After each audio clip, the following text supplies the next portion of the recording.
Hey guys, I'm Cree. I'm a holistic trichologist and a hairstylist located here in St. Louis, Missouri. Welcome back to my channel. This time I want to talk to you guys about when you should consider a hair replacement or getting hair transplants. I know that seems like that's a drastic change, but that should be your last resort after you exhausted all of the other options just to try to grow your hair back. So stay tuned and I'll get right into it.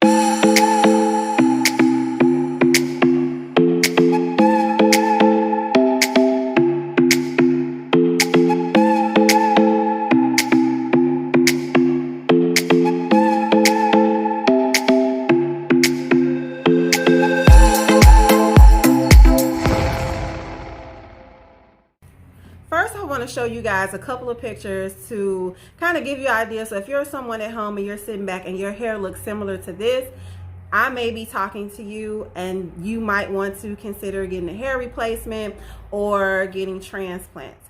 So there's only so much that you can do with 75% hair loss. So if you have 75% hair loss, which will look something like this, then a replacement option is going to be the best option for you.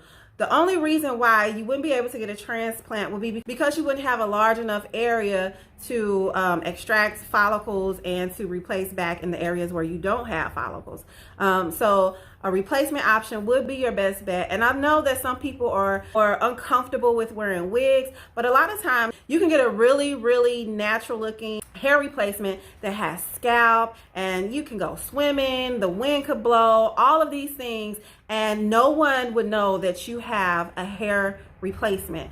I offer hair replacements in my salon. There's so many people, even if you're not in the St. Louis area, there's so many people who offer transplants that are realistic looking and you don't have to take them off at night. Now, if you're someone who just kind of wants to try it out, you can get a wig that's fitted custom to your head just to see how it feels and just to see if it's something that you'll be able to work with. I think that will make you feel like you have your own natural hair back because you can still just run your hands through it. You can style it, comb it how you normally would if you did have your natural hair. And as someone who loves wigs, I love to switch out my hair all the time. So you can have a multitude of different types of wigs, different colors, different lengths, different textures. So I want you to know that this is something that you can have fun with. You don't have to just look at it as I'm bound down to a wig because I have no other options for my hair loss.